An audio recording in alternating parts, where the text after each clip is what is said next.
Bismillahirrahmanirrahim. Assalamualaikum warahmatullahi wabarakatuh. Baiklah, insya-Allah pada minggu ini kita dapat bersama-sama lagi di dalam kelas Akidah tahun 4. Okey, sebelum kita mulakan pelajaran kita, marilah sama-sama kita menelah tangan membaca doa penerang hati. Bismillahirrahmanirrahim. Allahumma ftah alaina hikmataka wa yashur alaina min khazaini rahmatika ya arhamar rahimin.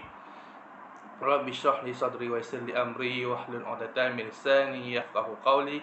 Rabbi zidna 'ilma warzuqna fahman amin ya rabbal alamin. Okey, bagus. Okey, baiklah. Pada hari ini kita akan masuk ulang kaji tajuk yang seterusnya, iaitu tajuk yang kedua, iaitu tentang sifat wahdaniyah. Okey, dalam muka teks kamu boleh tengok muka surat 31 untuk anak-anak di Google Meet dan untuk anak-anak yang sedang menonton video ini. Okey, kita akan tengok tajuk yang kedua, iaitu sifat wahdaniyah dalam buku teks muka surat 31. Okey. Untuk pelajaran kali ini, bila selesainya pelajaran ini, kamu akan dapat menyatakan pengertian sifat wahdaniyah. Yang kedua, kamu dapat menyebut hukum beriman dengan sifat wahdaniyah. Dan yang ketiga, dapat membaca dalil nakli tentang sifat wahdaniyah dan dapat menyatakan kesan serta akibat tidak beriman dengan sifat wahdaniyah. Okey. Baiklah, kita tengok yang pertama tentang pengertian wahdaniyah. Okey, apa yang dimaksudkan dengan wahdaniyah ni?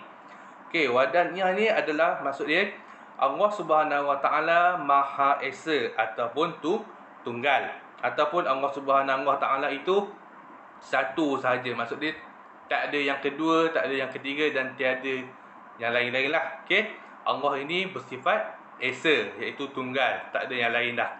Okey, itu pengertian wahdaniyah. Kemudian kita tengok pula wahdaniyah ni dari segi yang macam mana? Satu Esa yang macam mana? Okey, Esa Allah Subhanahu Wa Taala ni adalah pada zatnya, kemudian perbuatannya dan sifat-sifatnya. Maksud dia zat tu tentang diri dia. Keadaan Allah tu maksud dia kalau wajah kita macam ni, okey, Allah tak akan berwajah macam kita. Okey, kalau tangan kita macam ni, Allah tak ada tangan macam kita. Itu maksud zat dia. Maksud dia tentang keadaan diri dia. Dia berdiri, dia duduk.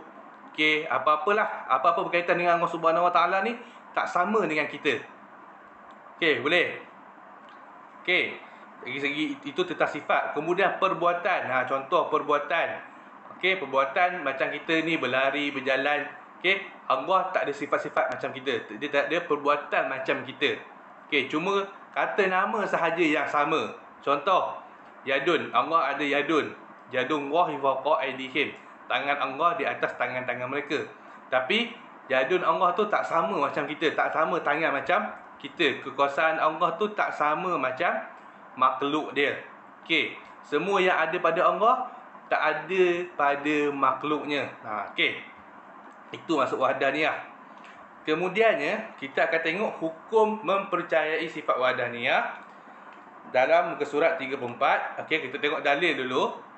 Okey, kita nak tahu hukum dia macam mana, kita tengok dalil dulu. Kita kena tengok firman Allah Subhanahu Wa Taala dalam surah Al-Ikhlas ayat 1 hingga 4. Bismillahirrahmanirrahim.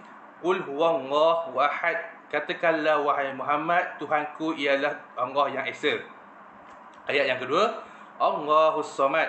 Allah yang menjadi tumpuan sekalian makhluk untuk memohon sebarang hajat. Ayat yang ketiga, lam yalid walam yulad. Ia tiada beranak dan ia pula tidak diperanakkan. Dan ayat yang terakhir, walam yakul lahu kufuwan ahad. Dan tidak ada sesiapa pun setara dengannya. Okey, itu dalil bagi sifat wahdaniyah. Kemudian hukum beriman dengannya adalah wajib bagi orang-orang Islam.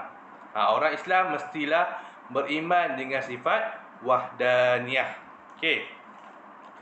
Okey, kita tengok sikit penerangan tentang sifat wahdaniyah ni secara ringkas.